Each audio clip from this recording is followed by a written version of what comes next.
సినీ పరిశ్రమలో ఎలాంటి film background లేకుండా సత్తా చాటిన హీరోయిన్ ఆమె. ఓ ఆర్మీ ఆఫీసర్ కూతురుగా జన్మించి మోడలింగ్ రంగం నుంచి బాలీవుడ్కి ఎంట్రీ ఇచ్చి అతి తక్కువ సమయంలోనే అగ్ర హీరోల సరసన నటించి బ్లాక్ బస్టర్ హిట్లతో ఇండస్ట్రీని శాసించింది. అయితే కెరియర్ పీక్స్లో ఉన్న సమయంలో ఓ స్టార్ క్రికెటర్ ప్రేమలో పడి పెళ్లి చేసుకుని వెండితెరకు గుడ్ బై చెప్పేసింది. ప్రస్తుతం కుటుంబంతో సమయాన్ని గడుపుతూ తనదైన స్టైల్లో జీవితాన్ని ముందుకు తీసుకెళ్తోంది. ఆమె ఎవరో కాదు, అనుష్క శర్మ. అనుష్క శర్మ ఎలాంటి సినీ నేపథ్యం లేకుండానే బాలీవుడ్లో తనకంటూ ఓ ప్రత్యేక గుర్తింపు సంపాదించుకుంది. మోడలింగ్లో అడుగుపెట్టి 2007లో లక్మే ఫ్యాషన్ వీక్లో వెండెల్ రోడ్రింగ్స్ డిజైనర్ షోలో ర్యాప్ వాక్ చేసి ఆకట్టుకుంది. అనంతరం నటనపై ఆసక్తితో యాక్టింగ్ కోర్స్ చేసి ఆడిషన్స్ ఇవ్వడం ప్రారంభించింది. ఆమె టాలెంట్ను గుర్తించిన యశ్ రాజ్ ఫిలిమ్స్ అధినేత ఆదిత్య చోప్రా 2008లో షారుఖ్ ఖాన్ సరసన రబ్ నే బానా ది జోడీలో అవకాశం ఇచ్చారు. తొలి సినిమాతోనే బ్లాక్ బస్టర్ విజయాన్ని సొంతం చేసుకున్న అనుష్క ఆ తర్వాత తిరిగిలేని కెరియర్ను నిర్మించుకుంది. బద్మాష్ కంపెనీ, బ్యాండ్ బాజా బారాత్, పీకే, జబ్ తక్ హైజాన్, ఏ దిల్ హై ముష్కిల్, సుల్తాన్ వంటి సినిమాలతో ప్రేక్షకుల మన్ననలు పొందింది.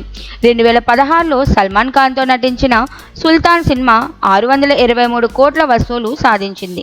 అత్యధిక పారితోషికం తీసుకునే నటీమణుల జాబితాలో చోటు సంపాదించింది. నటనతో పాటు నిర్మాణ రంగంలోనూ అడుగుపెట్టి NH10, ఫిలౌరీ, పారి, బల్బుల్ వంటి విభిన్న చిత్రాలను ప్రొడ్యూస్ చేసింది. 2013లో ఓ యాడ్ షూట్లో విరాట్ కోహ్లీతో కలిసి పనిచేసిన అనుష్క అక్కడి నుంచి వారిద్దరి మధ్య స్నేహం ప్రేమగా మారింది.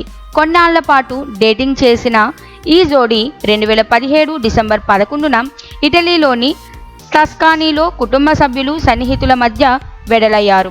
ప్రస్తుతం వీరికి 2 పిల్లలు ఉన్నారు. కుటుంబం పిల్లలతో కలిసి అనుష్క హ్యాపీ లైఫ్ ఎంజాయ్ చేస్తోంది. నివేదికల ప్రకారం అనుష్క శర్మ ఆస్తుల విలువ 255 కోట్లకు పైగా ఉంది. యాడ్స్ ద్వారా సంవత్సరానికి 10 కోట్ల కంటే ఎక్కువ సంపాదిస్తోంది. ముంబై వరీల్లో సముద్ర తీరంలో 34 కోట్ల విలువైన లగ్జరీ అపార్ట్మెంట్, అలీబాగ్లో 19 కోట్ల విలువైన ఫామ్ హౌస్ కలిగి ఉంది. రేంజ్ రోవర్, BMW వంటి లగ్జరీ కార్లు కూడా ఆమె కలెక్షన్లో ఉన్నాయి. సినిమాల నుంచి విరామం తీసుకున్నప్పటికీ అనుష్క శర్మ పూర్తిగా వెండితెరను వదలలేదు. ఎంపిక చేసిన మంచి కథలతో ఓ టచ్లో ఉంది. అలాగే వెబ్ సిరీస్లు, డిజిటల్ ప్రాజెక్టులపై దృష్టి సారిస్తోంది. ఫ్యామిలీ, ప్రొడక్షన్, సోషల్ వర్క్ అన్నిటికీ సమతుల్యంగా సమయం కేటాయిస్తూ బాలీవుడ్లో తాను సొంతంగా నిర్మించిన మార్గాన్ని కొనసాగిస్తోంది. ఇండస్ట్రీకి బ్యాక్గ్రౌండ్ అవసరం లేదని నిరూపించిన పేరు అనుష్క శర్మ.